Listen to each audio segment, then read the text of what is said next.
네, 이번 시간에는 체킹 타임도 모두 마쳤고요. 올리용 교육에 대해서 같이 나누도록 하겠습니다. 올리용 교육하고 크게 나누면 올리용 교육, 올리용 스쿨, 그 다음에 학습 코칭, 그리고 인지기술 요 네 가지가 있는데 이 네 가지를 올리용 교육 마치고 그 다음에 인지기술하고 이렇게 하는 게 아니라 같이 병행해 가면서 갈 겁니다. 한 시간은 올리용 교육, 한 시간은 인지기술 이렇게 해서 연결해서 같이 이해할 수 있도록 하겠습니다. 자, 오늘은 이제 남은 시간이 없으니까 이것만 진행합니다.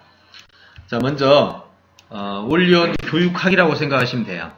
올리온 교육학이라고 생각하시고 이 부분이 저에게 중요하고 여러분에게 중요한 이유는 왜 우리가 이걸 하지? 무엇을 해야지? 어디로 가야지에 대한 그림입니다. 이론이라는 것은 우리의 머릿속에서 정리된다는 뜻이거든요. 그래서 지금부터 나오는 얘기를 잘 듣고요. 제 머릿속에 그려진 것이 여러분 머릿속에 그려져야 돼요. 안 그려지면 이거는 그냥 하나의 여러 데이터들의 나열밖에 안 됩니다. 이 체계를 잡는 것이 쉽지가 않거든요. 자, 올리용 교육에서 크게 개념 이해가 있고요. 교육의 기초, 응용이 있는데 큰 그림 먼저 보겠습니다.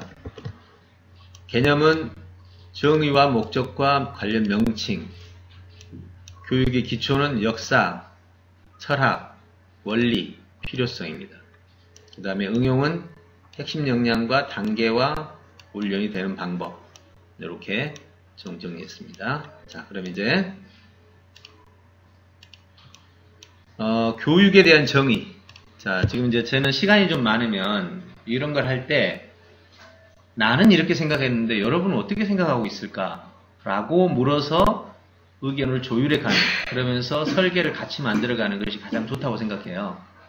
근데 그런 건 이제 시간이 좀 있어야 되는 거고, 지금 한정된 시간 안에서 이거보다 더 중요한 내용들이 아래가 줄지어 서 있기 때문에 여기다가 그런 시간을 투입하기는 어려운데 중요하다고 생각되는 부분이 나오면 제가 스카이프를 통해서 서로 나누는 시간을 갖도록 하겠습니다. 자, 교육의 정의란, 자, 일반적 정의와 올리온 정의가 있는데 한번 이렇게 하겠습니다. 교육이란 이것이다. 교육이란 이것이다. 교육이란 무엇이다. 한 문장을 스카이프로 좀 보내보세요. 정해진 시간만 하고 딱 그만하면 제출 못한 사람은 못하는 겁니다. 네. 교육이란 무엇이다? 무슨 생각을 해야 될까요? 이럴 때.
자, 제출하십시오.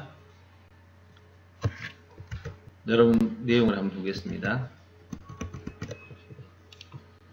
교육이란 서로 배우는 것이다. 교육이란 인간의 행동을 바람직한 방향으로 이끄는 행위이다. 교육이란 잠재된 가능성을 이끌어내는 것이다. 교육이란 깨우치는 것이다. 교육이란 삶의 가치를 바꿔나가는 것이다. 가치 있는 사람을 만드는 것이다. 인간 내면의 아름다움을 발현하는 돕는 행위다. 바람직한 변화를 만드는 것이다. 전체적으로 보면 바람직한 변화, 가능성을 끌어내는 거, 삶의 가치 변화, 가치 있는 사람으로 변화시키는 거, 아름다운 인간이 되도록 변화시키는 거, 다 변화를 시키는 것으로 지금 얘기를 하고 있습니다. 이렇게 되면 교육은 누군가가 개입이 많이 되겠죠. 변화를 시킨다는 입장이니까. 물론 다 변화는 맞습니다만, 우리가 원래 교육의 그 본질적인 용어가 속에 있는 걸 뭐 꺼낸다라는 말을 하잖아요. educate가. 네, 그런 면에서 숨겨진 잠재력을 밖으로 드러낸다, 뭐 이렇게 얘기는 하는데요. 한번 이 내용에서 한번 보겠습니다. 존 두이 내용을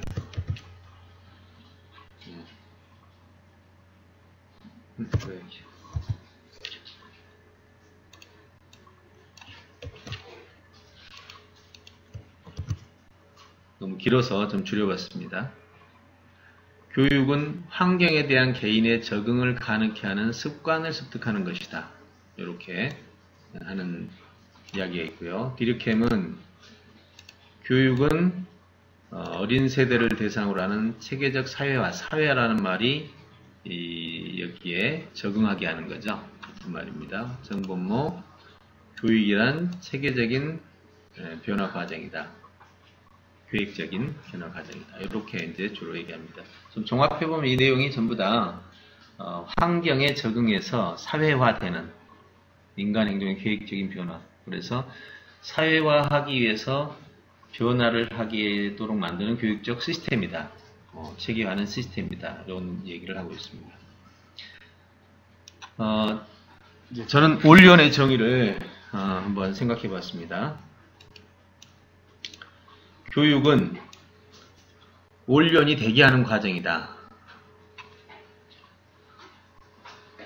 자, 생각해 봅시다. 모든 사람의 희망이 뭘까요? 이 자연과 사회 속에서 살면서 그 자연과 사회의 압력으로부터 벗어나서 내가 자연과 사회를 활용하고 돕고, 자연과 사회 속에는 인간이 포함되어 있다고 본다면 활용할 줄 알고 도울 줄 아는 그런 역량이란 말이에요. 모든 사람의 바람이에요. 그래서 아예 올연이라는 개념을 넣어서 올연이 되게 하는 과정이다. 어떻게? 사회적 자산을 활용해서, 자신을 둘러싼 사회적 자산을 활용해서 사회적 조화를 추구하면서, 자산을 활용하고 조화를 추구하는 거. 이거는 자기의 유익적 입장이고, 요거는 공동체적 입장입니다. 그 속에서 올연이 되게 하는 과정이다. 그렇게 만드는 과정이 되겠죠. 네, 그래서 올연적인 정의로 주도력, 인지력, 관계력이라는 이 세 요소를 우리가 종합적인 올연이라는 그 명칭으로 묶어가지고 두 가지 개념. 하나는 나의 잠재력을 부각시키면서 그것이 사회의 유익을 만들어내는, 이 두 가지를 결합한 결과로서 한번 묶어봤습니다. 그 다음에 교육 목적은요. 일반적인 목적하고 올연 교육 목적을 비교를 해봤습니다. 보면 일반적인 교육 목적은 크게 세 가지 요소가 있습니다. 단위별 요소가 되겠죠. 개인의 잠재력, 사회의 필요도, 인류적 가치. 이 세 요소가 충족이 되어야 교육의 목적이 달성이 됐다고 볼 수 있겠죠. 그래서 잠재력 개발은 크게 세 가지. 주도성과 인지성과 관계성. 이것을 주도성은 독립적인 삶의 태도, 인지성은 탐구형 문제 해결력, 관계성은 자연과 인간관계력의 개발. 이렇게 해서 자연하고의 관계, 인간끼리의 관계를 다 포함한 관계를 말합니다. 자, 개인의 잠재성은 이 세 가지를 말한다. 이건 OECD에서 말하는 요즘에 게세코 프로젝트라고 그러죠. 그걸 말하고, 사회적 피로도는 사회적 필요 요소에 대한 달성이고, 인류적 가치, 인류가 필요로 하는 가치를 달성한다. 이렇게 해서 큰 세 가지를 잡았습니다.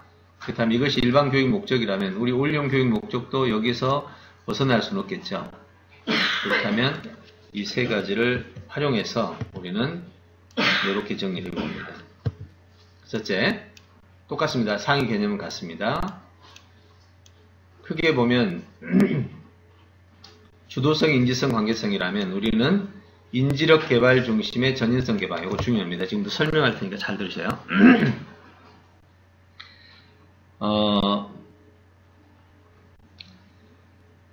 이거 논란이 될 수 있는 부분이에요. 아주 여러분들의 머릿속에 정리가 잘 안 되면 인지력 개발과 전인성 개발의 관계를 잘 파악하기 힘듭니다. 자, 정리합니다. 전인성을 개발할 때 주도력, 인지력, 관계력 중에서 뭐가 가장 중요한 것일까요? 자, 생각하시고 주도력, 인지력, 관계력 중에서 가장 중요한 요소는 뭘까요? 관계력이 인성이고 인지력이 지능이고 그 다음에 주도력이 자율적 태도거든요. 자, 이 중에 하나만 골라서 스카이프에 써보세요. 중요한 요소라고 그랬어요. 전인성을 개발할 때 이게 돼야 인간이라고 부를 수 있어요. 자, 하나씩 스카이프에 쓰시고 내가 발사하면 그냥 엔터 치시면 돼요. 주도성, 인지성, 관계성 중에서 정말 전인성을 구축하는 데 있어서 이것이 없으면 안 돼. 이거는 꼭 있어야 돼. 중요도. 자, 다 적었죠? 안 적은 사람 없죠? 발사. 이제 여러 가지 나옵니다. 인지. 주도력, 자유선택. 은영 씨는 개인적으로 보냈습니다. 여기 전체에다 보내시면 돼요. 예, 다 인지로. 자, 그럼 여러분 지금 대체로 앞에서 혹시 이걸 봤기 때문에 그런 영향을 받은 건가요? 아니면 진짜로 여러분 생각하는 거예요? 어떻게 생각하세요? 여러분이 평소에 알고 있는 건 뭐예요? 평소에 생각하는 거. 진짜 인간이 되기 위해서 우리 사람부터 되라고 그러잖아요. 사람 되라는 소리가 뭐예요? 주도, 인지, 인성. 인성이지. 근데 여러분 지금 평소에 하던 대로 말하는 거 아닌 것 같은데. 눈치로 지금 지금 여러분 평소에 답변이 아니에요 이게. 보통 사람부터 되라고 그러거든. 성함부터 근데 고든 정신 능력을 바탕으로 해야 인성도. 예, 맞아요. 예, 맞습니다. 그 말을 하고 싶은 건데, 이제 우리가 일상적으로 너무 인성에 몰입이 돼 있어요. 여러분, 지능을 없애면 인성이 존재합니까? 말도 안 되는 소리가 어디 있어요, 그런 소리가. 지능이 없으면 인성이 없어요. 그냥 동물도 본성만 남는 거예요. 근데 우리는 너무 인성에 목매듯이 막 그래요. 여러분, 인간을 정의할 때 지능으로 정의합니까? 인성으로 정의합니까? 인간은 뭐 하는 존재다? 생각하는 존재, 지능을 중심으로 인간을 정의해요. 근데 왜 우리는 생활 속에서는 자꾸 인성을 마치 사람 대비 먼저다 이런 얘기를 하느냐 이 말이죠. 왜 그럴까요? 상대적인 중요성을 부각시키기 위해서 좀 그러지 않을까 싶어요. 너무 지식 편향적이고. 그렇죠. 그런 의미로 한 얘기예요. 그런 의미로 한 얘기를 진짜로 인성이 중요하다라고 생각하는 사람들이 너무 많다는 거 실제로. 그 아는 사람들은 그거를 지능이 중요하지만 우리가 너무 지능 중심으로 가고 있다. 그러니까 인성을 개발해야 돼. 이렇게 하는 얘기를 들은 사람이 그냥 인성이 중요하다. 이렇게 해버리면 큰일 나는 거예요. 왜냐하면 이게요. 인간을 개발하는 첫 단추거든요. 이 첫 단추에서 잘못 끼기 시작하면 그 다음에는 벗어나올 길이 없는 거예요. 자, 제가 왜 이 얘기를 하느냐면 인지력을 개발을 해야 인성도 생각하고 신성도 생각하는 거예요. 여러분 당장 지능이 없어져 보세요. 신도 없어지는 거예요. 이 사람 머릿속에서는. 인성이고 신성이고 다 없어지는 거야. 결국 생각하는 이 능력이 우리의 존재를 만든다고 그런 거예요. 그래서 파르메니아데스라는 철학자, 고대 철학자죠. 아주 초기의 철학자인데 이 사람은 이 존재한다는 것을 이렇게 말했습니다. 그 사람이 했던 질문 한번 해볼게요. 이 세상에 우리가 없는 것을 주로 이 세상에 없는 거 한번 말해보세요. 우리가 쓰는 말 중에서 없는 거, 용 실제로 있어요? 없죠. 이런 것들처럼 한번 불러보세요. 우리가 쓰는 것 중에서 없는 것이 뭐죠? 응? 안 들려? 뭐? 없는 거 하나. 돈이 없다고? 아니, 존재하지 않는 거. 아주 네. 즐거운 유머였습니다. 네, 없는 거 한번 생각해 보세요. 또 용, 죽은 사람도 없죠. 죽은 사람도 없는 거지 이제. 또 그러니까 이제 이렇게 이제 없는 걸 얘기하니까 뭐 용이다, 죽은 사람이다, 뭐 이렇게 얘기하니까 파르메니데스가 네가 지금 용이라고 생각했잖냐? 그러니까 존재하는 거다. 즉 관념도 존재다라고 말하면서 이제 초기 철학을 전개합니다. 그러면서 이제 데카르트가 나는 생각한다, 고로 존재한다라는 얘기로 해서 이 사고 철학이 근대 철학이 됐는데 어쨌든 인간의 인지력은 곧 인간으로서의 정체성입니다. 잊지 마시고 요거만큼은 명백하게 해주셔야 돼요. 그리고 인지력이 개발되어야 인간이 되는 거예요. 그리고 그 인간이 뭘 생각하느냐? 인성을 생각하고 신성을 생각하고 주도성도 생각하고 이러는 거예요. 네, 아주 중요한 부분이니까 오늘 머릿속에 담아봅시다. 그러면 이제 하나 더 묻겠습니다. 인지력을 개발하는데 가장 큰 영향을 미치는 요소는 뭘까요? 주도력, 인성 중에 관계력 중에서 인성일까요? 주도력일까요? 그거 봐요. 거기도 헷갈리잖아요.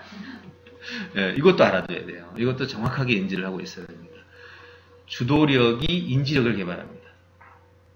그래서 스스로 뭔가를 하려고 하지 않는 아이는 지능이 급격하게 떨어집니다. 스스로 하지 않는 아이는 지능 자체가, 인지력 자체가 개발이 안 되게 되어 있어요. 자, 예를 들어 보겠습니다. 엄마가 게임하지 말래. 근데 하고 싶어.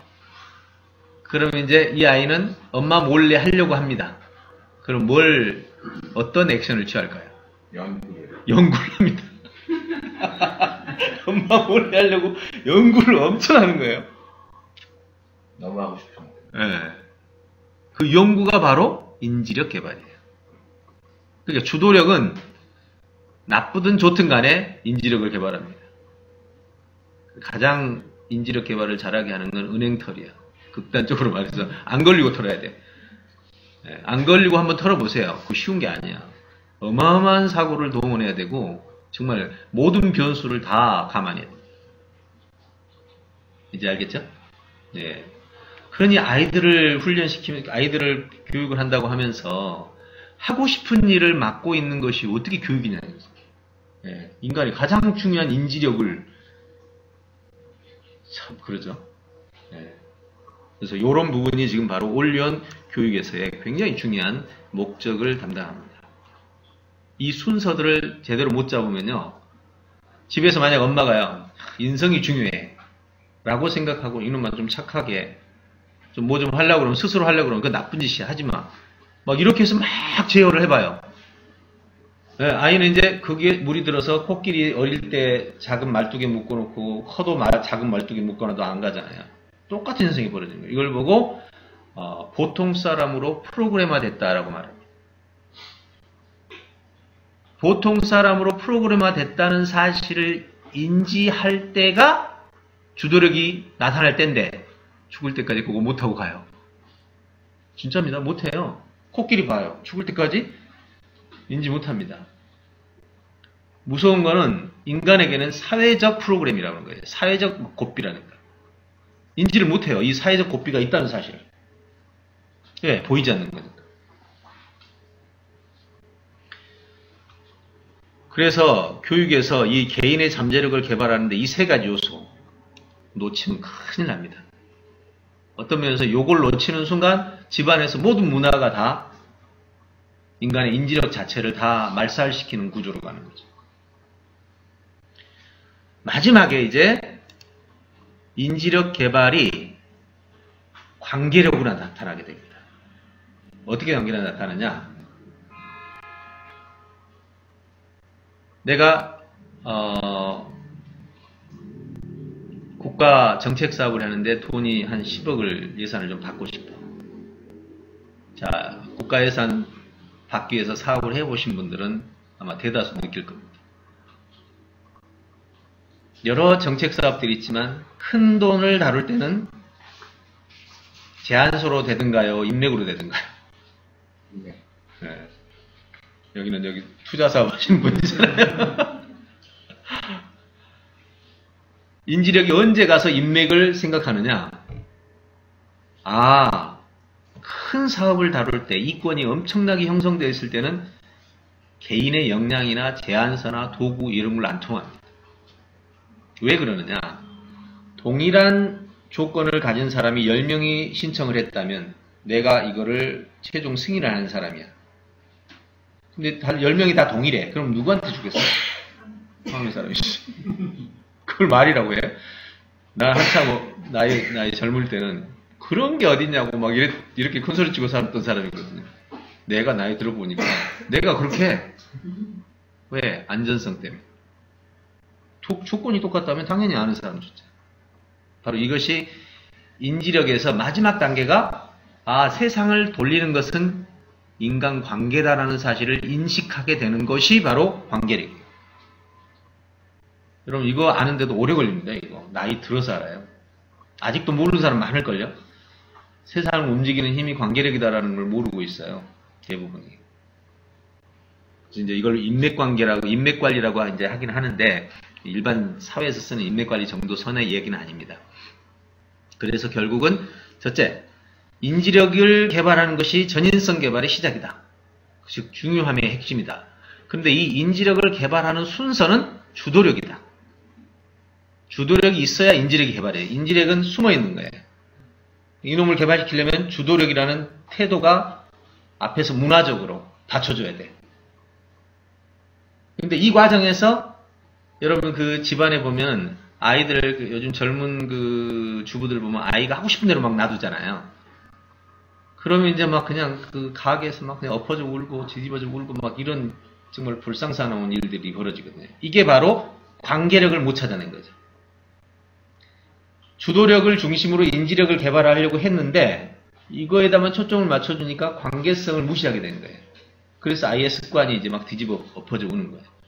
그래서 요 세 가지를 함께 엮어주는 것이 바로 잠재력 개발의 핵심이다. 매우 중요한 얘기입니다. 네, 그래서 저는 이것을 인지적 인성기술이라고 합니다. 잘 들어보세요. 인지력을 개발을 하는데 인지력이 뛰어난 사람은 이렇게 생각하는 거죠. 내가 나눠줄 걸 하나 나눠줄 때 줄까 말까를 결정할 때 안 주는 게 내게 유익하죠. 안 주는 게 내게 유익하죠. 가진 게 내게 거니까. 그런데 한 번 더 깊이 생각하면 주는 게 내게 더 유익한 거라. 왜? 지금 하나를 먹으면 내가 하나 먹지만 지금 주고 뒤로 가면 2배, 10배로 불어버리거든요. 하나만 더 얘기하겠습니다. 어떤 사회복지사가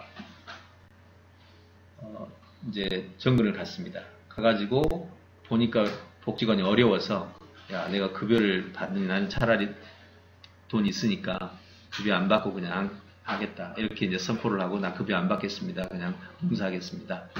이렇게 얘기했더니 막 사람들이 너무 좋아하지.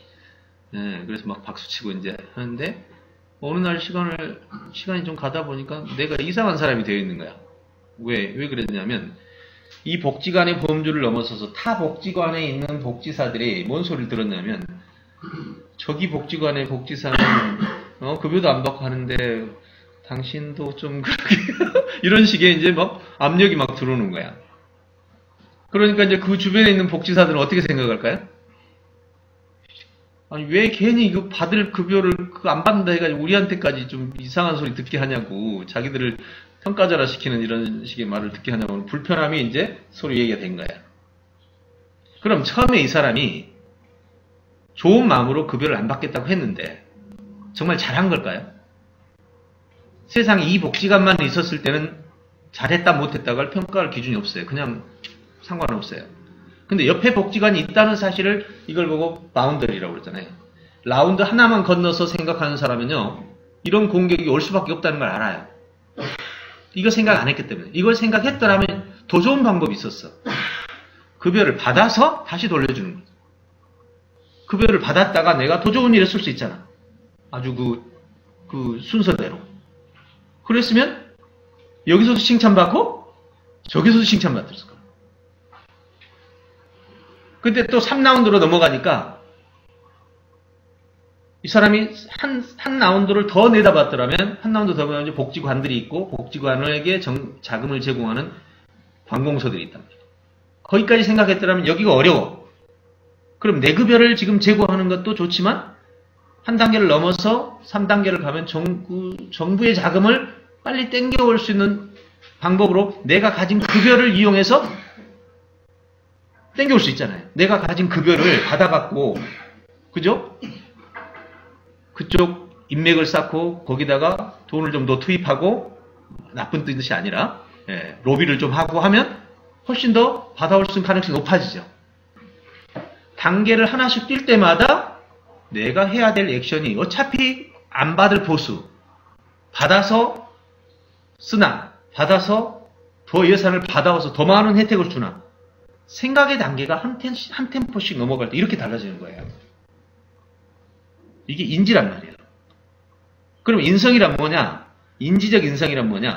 내가 이 액션을 취했을 때 저 사람이 어떤 태도를 취하지, 그 다음 단계, 그 다음 레벨, 그 다음 뎁스가 내려갈 때 이 뎁스를 돌아와서 결국에는 나의 액션이 내게로 돌아온단 말이에요.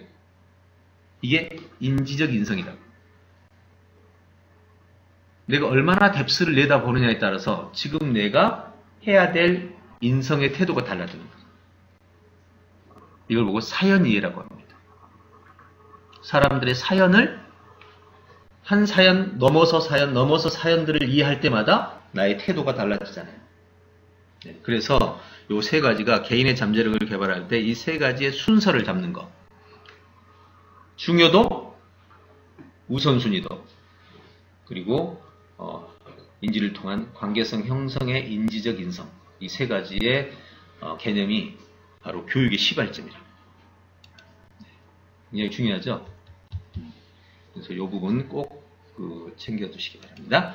두 번째, 사회적 필요도 충족은 인지시대에 최적화된 교육 시스템이 필요합니다. 지금 인공지능의 도구적 관점, 잘 들으셔야 돼요. 이 개념이지만 여러분 머릿속에 한번 개입이, 이 개념이 딱 세팅이 되면 이후로 생각할 때 이렇게 생각이 되는 거예요. 무슨 말이냐? 여러분, 인공지능은 이제 인간보다 더 잘합니다. 그럼 우리는 어떻게 해야 될까? 인공지능을 대비해서 싸워야 되나? 아니면 도구적 관점으로 봐야 되느냐? 우리가 컴퓨터가 처음 나왔을 때 우리는 컴퓨터보다 못했지만 지금은 우리가 컴퓨터를 활용하잖아요. 인공지능을 활용하는 입장에서 관점이 형성돼야 돼요. 그래야 지금 여러분은 지금 막 인공지능 때문에 지금 난리 법석이 아니잖아요. 그렇다면 지금 가져야 될 생각은 저놈을 어떻게 활용하지? 저렇게 뛰어난 놈을. 어때요? 이 사고 말이에요. 야, 저렇게 똑똑한 놈 어떻게 쓰지 내가? 이 사고만 여러분이 갖춘다면 지금부터 완전히 달라지는 세계예요. 여러분 삶이, 그죠? 알파에서 오메가까지 달라집니다.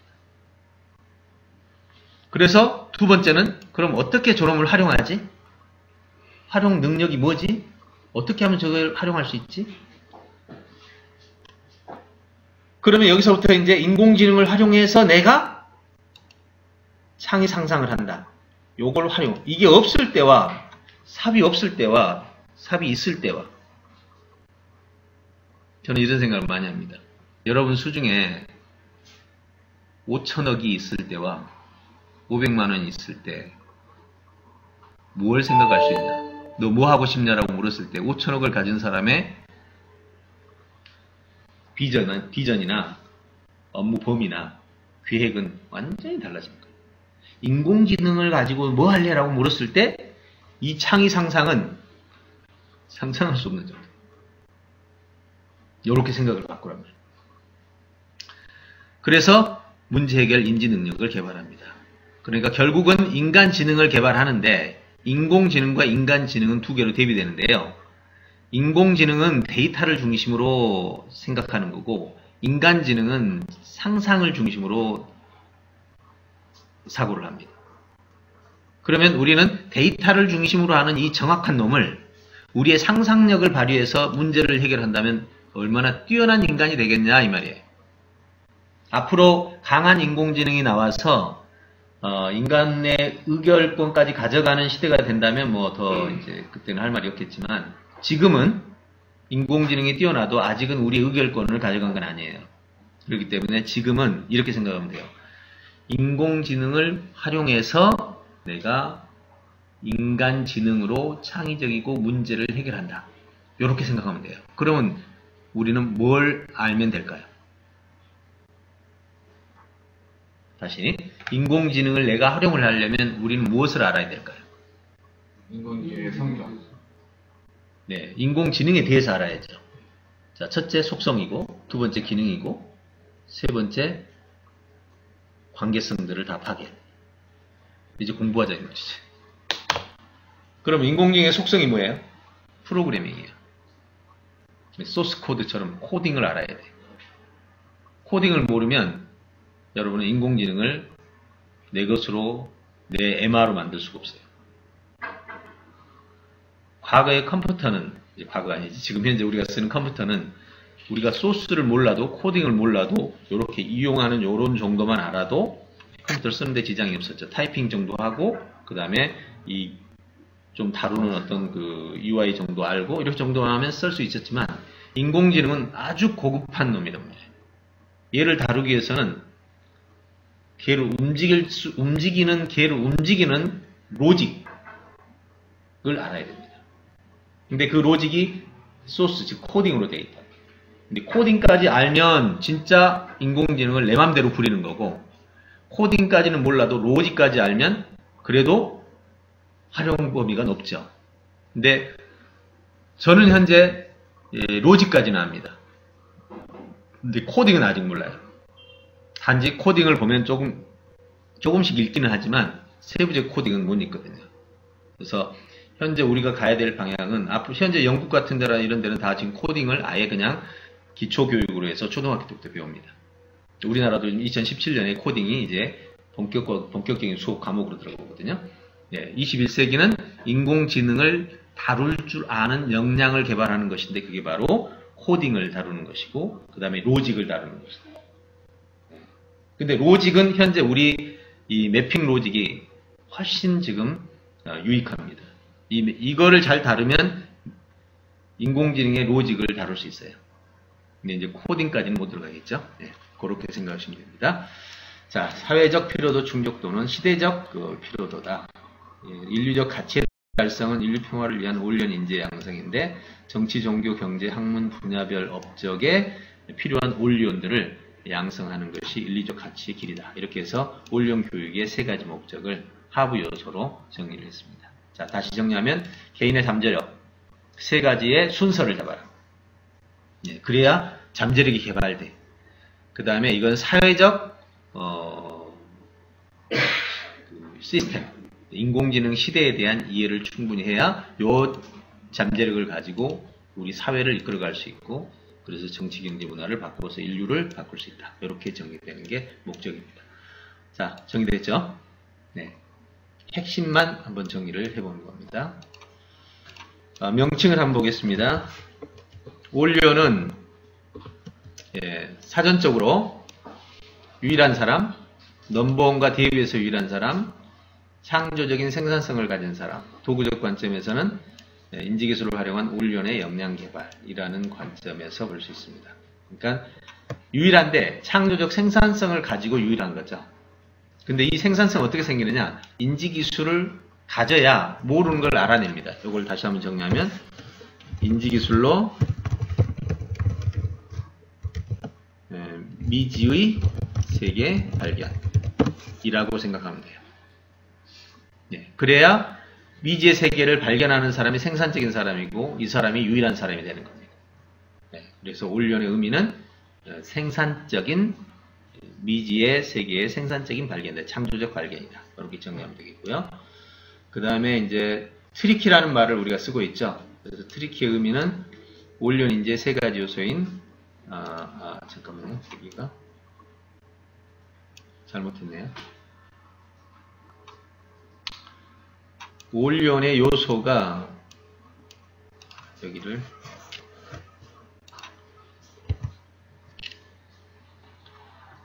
쓰리키의 의미는 인지력의 세 가지 요소입니다.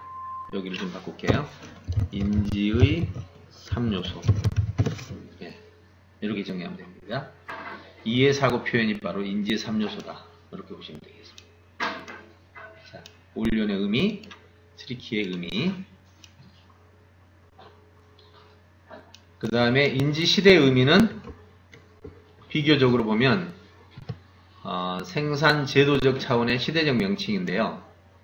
자, 인지시대라는 말이 인공지능 시대를 줄인 말입니다. 기억해 두시고 농업시대, 산업시대, 정보시대, 현재 우리 정보시대라고 그러죠. 다음 시대를 인지시대다. 이 기준이 뭘로 잡혔다? 생산제도의 기준에 의해서 잡힌 겁니다. 그러면 혹시 이 기준 말고 다른 기준이 있을까요? 시대 구분할 때 다른 기준. 시기를 기준으로 하면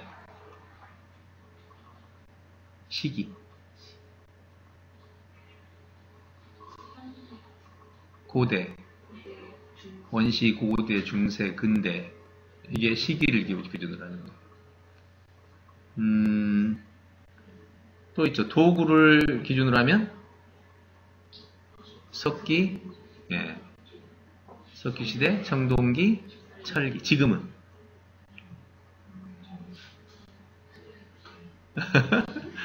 지금은 말이 많긴 한데 신소재라고 합니다. 요즘에 그 탄소섬유 있죠. 탄소섬유가 지금 재료에서 철 다음에 이제 부각된 어떤 사람은 플라스틱도 있고 그러는데 아직 확정되지는 않고 철기 다음은 지금 따로 각각의 의견들이 좀 있는 상태입니다. 인지시대의 교육적 의미를 본다면 교육공학적 차원의 인지개발시대, 이해력, 사고력, 표현력의 동시개발시대라 이렇게 볼 수 있고요. 활용적 의미로 본다면 인지과학적 차원의 인공지능시대, 빅데이터, 정보분석, 문제해결. 이 부분이 아주 중요한데요. 이제 다음 주엔 또 나오겠지만 이 빅데이터가요. 우리 과거에 중국의 초기 역사로 돌아가면 그 주역이라는 게 있습니다. 주역이 세 가지로 이루어지는데 상명점이에요. 상은 관상을 말하고 명은 사주팔자를 통해서 그 운명을 예측하는 것이고 그 다음에 점은 거북이 등껍질이라든지 뭐 이런 이상한 거 가지고 우리의 기륭화복을 점치는 거죠. 이게 주역에서 나옵니다. 참 근데 재밌는 게 그 중국 고전이 노노, 맹자 뭐 이렇게 해서 중고전들 있잖아요. 예, 사서삼경. 이게 마지막에 주역이거든요. 주역이 점 보는 책이에요. 간단하게 말하면 점 보는 책. 너무 재밌잖아요. 그러면 주역이 점을 보는 책으로 우리가 알고 있는데 실은 이 주역을 만든 고대 그 선조들은 왜 만들었느냐? 이 변화되는 세상에 미래를 예측하고 싶은 거야. 미래를 예측 어떻게 할까? 어떻게 하면 저 사람의 미래를 빨리 알아볼 수 있을까? 고민의 결과예요. 단지 그 시대의 지식은 그 선까지였죠. 그래서 그나마도 그 상당히 이 통계적으로 볼 때 괜찮은 부분이 상이죠, 상. 관상. 관상은 어릴 때는 안 통해요. 나이가 들면 그 사람의 생활 패턴이나 관계 패턴에 의해서 얼굴의 모양이 상이 결정이 됩니다. 그래서 관상이 현재까지는 상당히 한 사람의 개인의 미래를 예측하는 데 쓰이는 통계 수단이죠. 두 번째, 점은 좀 불명확해요. 아니, 명은 이제 사주예요. 사주는 내가 태어난 일시를 기준으로 또는 이름을 기준으로 하는데 참 말이 좀 안 되죠. 왜냐면 태어난 일시는 그때 태어난 사람이 한두 사람도 아니고 그럼 그때 태어난 사람은 다 동일하다는 뜻인가? 이렇게 될 수 있잖아요. 근데 이번에 이제 그 명의 이 사주에서 명의 가치가 발견되는 과학적 근거가 나왔어요. 그건 이제 완전한 건 아닌데 일부 어떻게 됐냐면 한 사람이 태어난 그 시기에 습도, 온도, 그 다음에 그 기후 이 요소에 의해서 엄마 뱃속에 있을 때 밖이 차가웠다. 온도의 영향을 받는 거죠. 습도의 영향, 그 다음에 바람의 영향 등등의 그 기후의 영향을 받아서 심장세포라든지 심장이나 신경세포라든지 이런 것들이 거기에 따라서 영향을 받아요. 그래서 조사를 해봤는데 수만 명의 사람을 대상으로 했더니 태어난 그 일시에 따라서 고혈압이 높은 시기가 2월달, 0에서 3월달 사이가 고혈압이 높고 그 다음에 10월달에 태어난 사람은 당뇨가 높고 이게 아주 다 통계가 나와버립니다. 그러니까 그 시기에 태어난 그 온도, 그 습도 이런 그 지역 단위에 이런 것들이 영향을 미치더라는 거죠. 근데 현재 사주하고는 좀 관계가 좀 저는 멀다고 봅니다. 네, 사주는 너무 그거에 많이 의존되어 있어요. 네. 근데 그 당시에는 과학적 데이터가 없었잖아요. 그 다음에 이제 점은 거북이 등껍질이나 뭐 이런 걸로 가져가니까 점인데, 그것도 사실은 너무나 그 8궤에서 64궤로 늘어가지고 64궤가 나오는 것에 따라서 해석을 하는데 해석이 너무나 불분명한 거죠. 예를 들어서 이렇습니다. 하늘이라는 뜻이 나오고 용이 나왔고 하나가 바람이 나왔다. 그러면 이걸 주면 그 점술사들이 해석할 때 다 달라. 이게 무슨 예측이겠어요. 고대 예측이죠. 왜 제가 이 얘기를 한 줄 아세요? 갑자기 주역을 꺼낸 줄 아세요? 우리 인간은요, 너무나 소원이에요. 미래를 알고 싶은 게. 아는 사람이 있어요, 이게. 너무나 내 미래를, 내 앞의 일을, 내 기륭하고 알고 싶어요. 그래서 고대 사람들은 그 알고 싶은 욕구를 관상으로 혹시 내가 태어나는 날짜로 볼 수 있을까? 아니면 어떤 등급을 갖고 이렇게 할 수 있을까? 이래 갖고 연구한 거예요. 근데 거기는 자료가 부족했잖아요. 그 뒤로도 인간은 계속해서 그거를 예측을 해오다가 드디어 현대에 와서 빅데이터라는 정말 놀라운 수단을 만난 거죠. 왜? 빅데이터가 없을 때는 설문을 썼거든요. 표준 집단을 뽑아가지고 이 사람들 몇 사람 뽑아가지고 설문조사하고 이것을 5만 명 설문조사하고 5천만 명으로 확대시켜서 오차율을 얼마로 해서 지금까지 예측을 해온 거예요. 근데 빅데이터는 어때요? 그냥 5만 명이면 5천만 명이면 5천만 명 다의 데이터를 동시에 가져다가 해버리는 거야. 여기서 뭐 오차율이 어디가 있어? 기가 막히죠. 결국 빅데이터에 대한 예측은 인간이 꿈꾸어던 예측에 지금 종점이 온 거죠. 물론 아직은 우리가 모든 상황의 빅데이터를 다 만들지는 못하죠. 앞으로 빅데이터가 완성되는 때가 사물 인터넷이에요.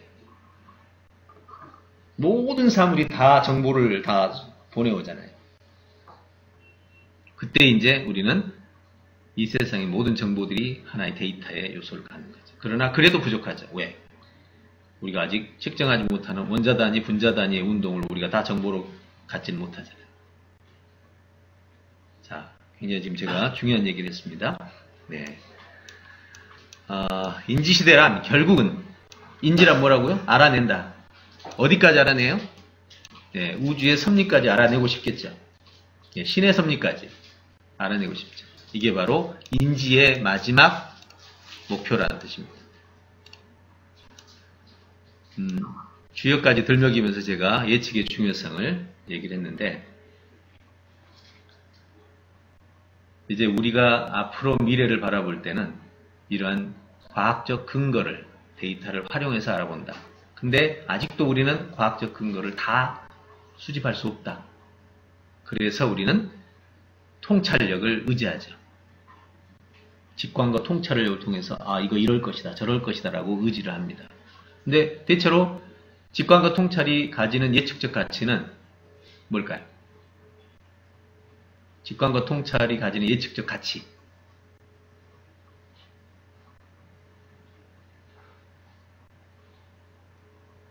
다른 거에 비해서 아주 손쉽게 답을 얻습니다. 그잖아요. 예측하고 직관 통찰을 가진 사람이 그거 앞으로 그럴 것 같아 말 한마디 끝이잖아. 근데 그 오류를 누구도 검증할 수가 없다. 빅데이터 쪽은 정확한데 검증하려면 에너지가 많이 들어. 과거의 주역 같은 것들은 오차율이라고 말을 쓸 필요도 없이 너무나 말도 안 되는 상황이고. 그래서 요즘에 이제 주역을 현대적으로 막 그 해석해서 하는 사람들이 많이 있는데, 현대적으로 한다고 해서 과학이 되겠어요? 지금 이렇게 보시면 돼요. 인지시대란 인류가 태어나서 지금까지 인지를 해왔죠. 그러면서 계속 인지를 잘하려고 주역도 만들고 설문도 만들고 막 하다가 이제 빅데이터가 와서 그래도 정확도가 높아졌는데 아직도 그 모든 정보의 세부 정보를 다 가져올 수는 없는 거다. 그래서 우리의 인지는 어디까지 갈 것인가? 이것이 우리의 인지시대에서 의미를 한번 생각해 봤습니다.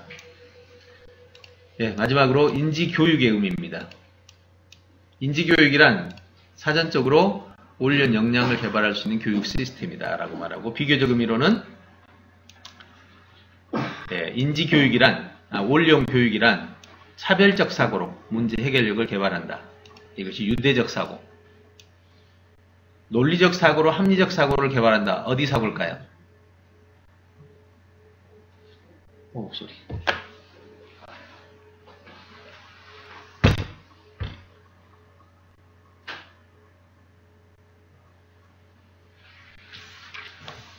됐어요.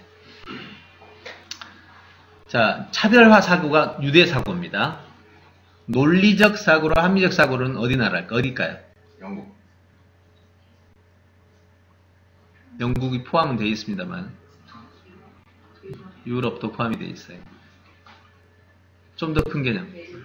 서양.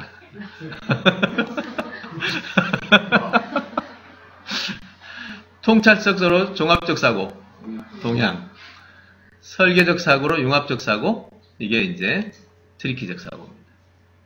인지기술로 가설 검증 능력 개발. 올리언 사고입니다.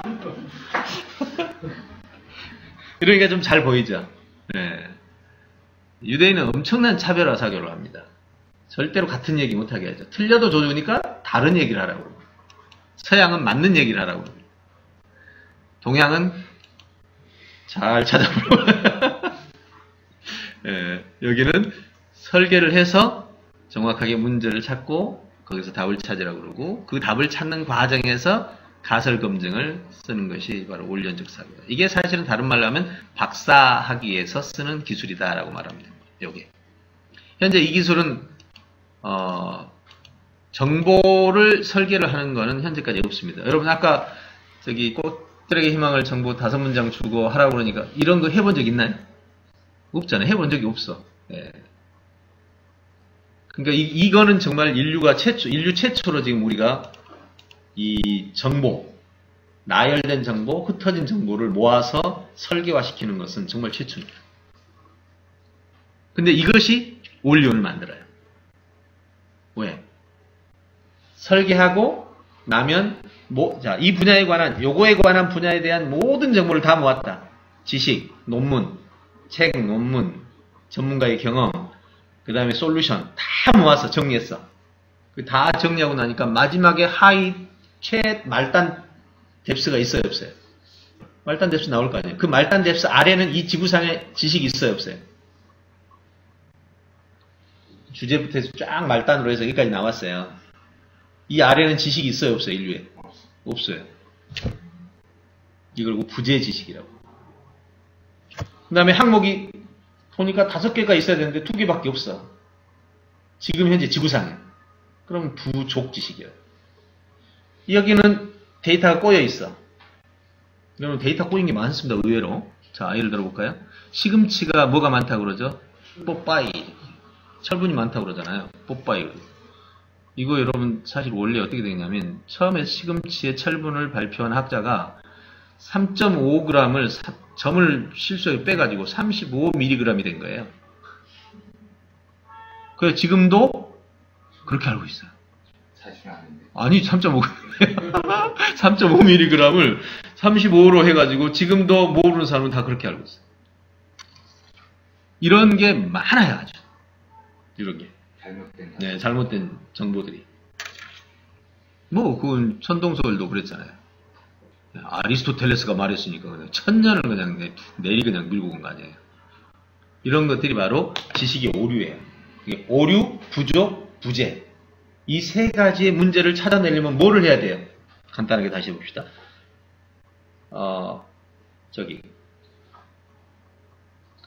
그림 잘라서 맞추는 거. 퍼즐. 퍼즐에 1000개의 그림이 있는데 조각이 2개가 빠졌어. 이거 들고서 알 수 있는 방법이 있어요? 모르지. 맞춰놓고 나면 빠진 게 나오잖아요. 설계가 그런 거예요. 정보가 막 여기가 있는데 이걸 다 맞춰놓고 나니까 여기도 빠졌고 여기도 빠졌고 여기는 아예 없고 여기는 부족이고 여기는 디버지 없고 맞춰놔야 하는 거예요. 이게 설계라고. 설계하면 뭐가 보인다? 하자. 그렇죠. 하자. 너무 좋은 말이에요. 하자. 문제가 보이는 거예요. 설계하면 하자가 보여요. 하자 건축용어 아니에요? 잘 들어봐요. 설계하고 나면 하자. 문제가 보여. 그게 바로 그 유명한 원소 정리를 했던 그 원소 주기율표를 만들었던 누구냐? 고등학생은 알아야 돼. 우리는 죄가 아니야. 멘델레예프가 주기율표를 만들었는데 만들어놓고 보니까 여기도 빠져있고 여기도 빠져있고 여기도 빠져있잖아요. 바로 뭐지? 이렇게지. 이 하자를 요런 원소 기호를 가진 원소가 이 세상에 있을 것이다 하고 찾아냈잖아요. 설계란 하자를 보게 하는 눈이다. 그럼 설계 없이 문제를 찾는다는 말은 무슨 뜻이야?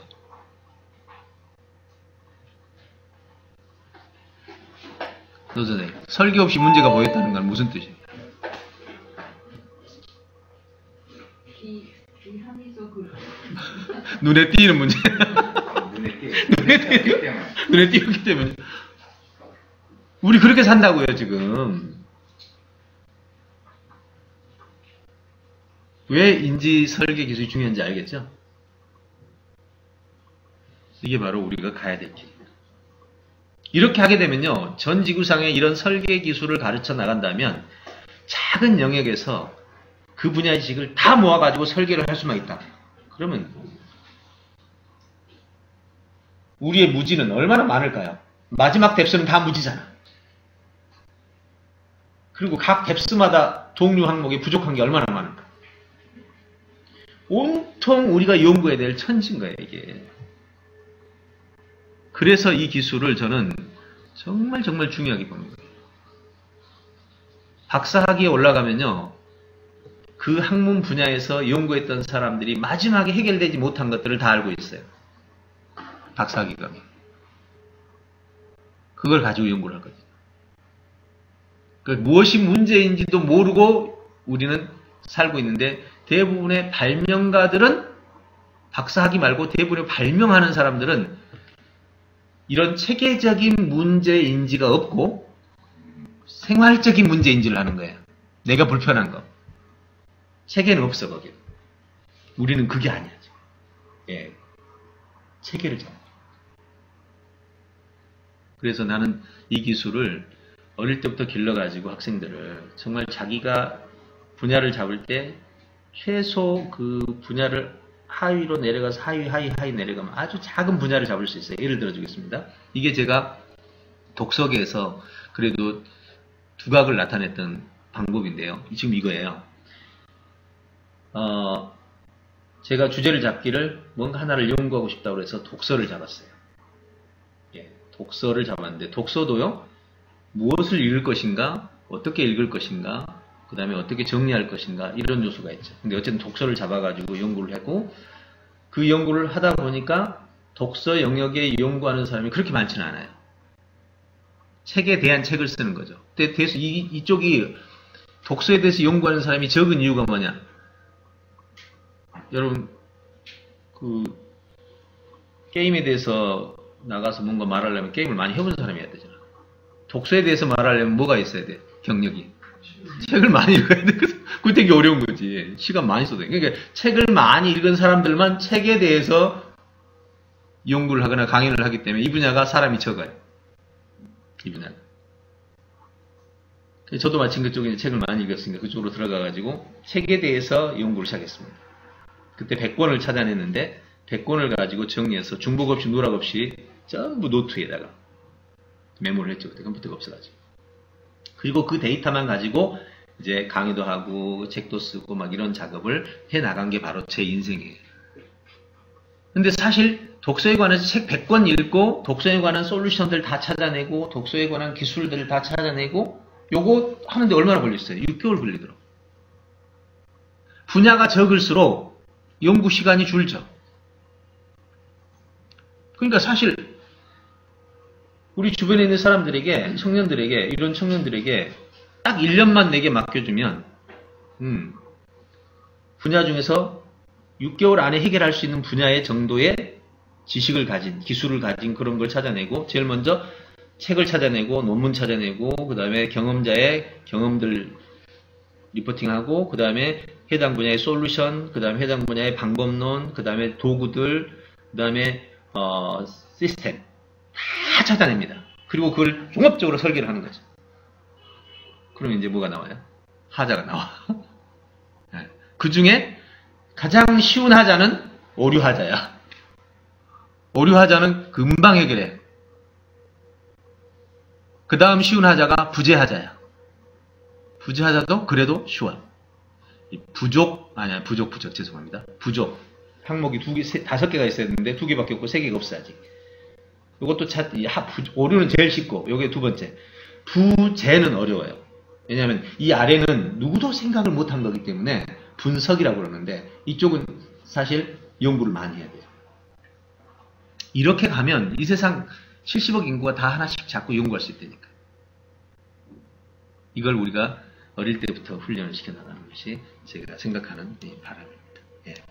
여기까지 한번 정리했습니다. 자, 총 정리해볼게요. 올용 교육 개념을 정리해보면 교육에서는 자, 핵심이 조화, 나의 유익과 사회적 조화를 추구하면서 나만의 세계를 만드는 것. 교육 목적은 개인의 잠재력의 순서. 뭐였죠? 인지력 개발을 우선으로 해서 인지력 개발을 중심으로 해서 주도력을 먼저 세워주고 인지력을 끌어낸 다음에 이 인지력으로 뭘 파악해? 관계력을 파악해야 돼. 여러분 관계를 파악할 때요. 이 습관적 관계력이 있고요. 인지적 관계력이 습관적 관계력은 예절이라고 합니다. 예. 예절. 항상 같은 태도를 취하는 거죠. 인지적 관계력은요. 지금 이 상황에서 저 사람이 힘들어하니까 내가 잘해주지만 저 사람이 평소에는 하도 잘난 체 하니까 그때는 좀 제어를 해주고 인지적 관계력은 그 상황 속에서 가장 올바른 것을 찾아내서 거기에 맞춰서 행하는 것을 인지적 관계력이에요. 예절적 관계력은 뭐든 상관없이 항상 같은 태도예요. 이건 인성이 진정한 인성이 아니에요. 진정한 인성은 그 상황 속에서 가장 올바른 행위를 선택해서 움직일 수 있는 거죠. 네, 이게 참 중요합니다. 그래서 이러한 개인의 잠재력을 인지력을 중심으로 깨워서 사회적인 인공지능 시대를 도구적 관점에서 해결해가지고 인류적 가치를 달성해가는 거. 그래서 올연이란 결국 인지기술이라는 수단을 활용해서 올연, 창조적인 올연이 되게 하는 거고, 인지시대란 결국 마지막 우리가 예측의 시대에서 가장 정확하게 세계를 알아내는 것을 의미한다. 올연 교육이란 설계적 관점에서 올연적 사고로 나가는 길이다. 이렇게 정리해봤습니다. 예. 오늘 이 내용을요, 이 내용 다 정리하셨으니까 요거를 올연 교육이란 무엇인가, 올연 교육이란 무엇인가 라는 주제로 여러분이 글을 한 편을 써보세요. 예, 10줄 정도. 10줄 정도로 쓰시고, 이번에 오늘 배운 것을 요건 다 만들었죠? 못 만들었으면 이렇게 주겠습니다. 올연 교육의 개념은 스카이프로 바로 지금 줍니다. 복사해가지고 복사해서 갔다가 글이 얹히면, 네. 다음에 또 안 줘요, 우리가. 자, 하시고, 지금 말고요. 오늘 강의 설계하잖아요. 그 강의 설계 파일에다가 이렇게 이제 오늘 했던 거 다 정리하시고, 마지막에 과제가 의견하고 올연교육 개념, 요거를 자기 글로 한번, 자기 글로 쓴다는 말이 요거를 그냥 글로 써나간다는 소리예요. 근데 그 과정에서 여러분 머릿속에 그림을 한번 그릴 수 있는 겁니다. 굉장히 중요한 개념이라서 여러분에게 한번 강조합니다. 자, 그러면 오늘 여기까지 정리하고요. 집에 돌아가시면 수요일까지 강의 설계 과제에다가 의견 과제 하시고, 그 다음에 화요일 날은 자기주도 자주경영 회의가 있습니다. 그리고 자주경영 회의에서 임원 회의가 있고 각 팀별로 모임이 있는데, 팀별 모임에서 윤정 실장님 팀별 인원 되나요? 팀별 인원이 예. 지금 팀별 인원에서 수행해야 하는 게 팀별로 아까 우리가 상호 지원 시스템 있잖아요. 상호 지원 시스템에서 짝꿍을 만들어주고 이렇게 하는 거 있잖아요. 거기서 그 팀원끼리 문제를 해결하고, 우리 회의할 때 그 팀원끼리 하는 거예요. 자주경영 회의를. 그러니까 지금 전체가 하기가 인원이 많아서 어차피 한 팀에 못 들어간단 말이에요. 그래서 두 팀으로 왔는지 세 팀으로 나누든지 나눠주셔야 돼요.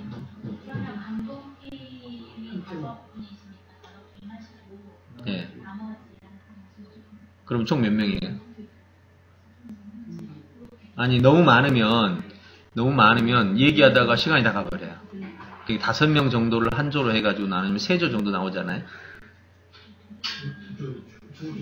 2조 나와요? 그래요? 네, 그럼 되네. 네, 그럼 됐습니다. 그러면 강동 5명, 나머지 조 1조 이렇게 해서 2조로 나누겠습니다. 그러면 임원회의하고 바로 조별회의로 들어가는 걸로, 네, 그렇게 해서 진행하겠습니다. 그러면 첫날은요, 첫 번째 날 있죠? 예, 화요일 첫 번째 날은 15명이 10명 다가 한꺼번에 들어오겠습니다. 그날은 제가 지도를 할 테니까, 현재 여러분 행아웃은요, 10명밖에 못 들어오거든요. 근데 저희가 가지고 있는 아이디로 들어오게 되면 15명까지 들어와요. 그래서 저희 스텝하고 같이 들어오면 15명 가까이 될 겁니다. 그래서 그날은 저희 스텝 아이디로 해서 개설을 해주시고요. 화요일 날은 제가 회의 진행하는 법을 그럼 이제 구체적으로 안내를 해드리겠습니다. 예, 9시고 30분 끝나고 나면 바로 전체 모임. 이번에는 전체 모임입니다.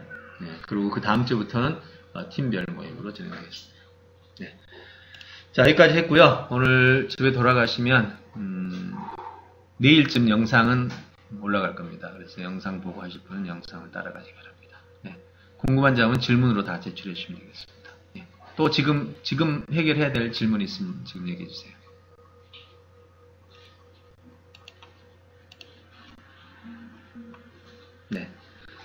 없으면 오늘 이걸로 마치겠습니다. 여러분 수고하셨습니다.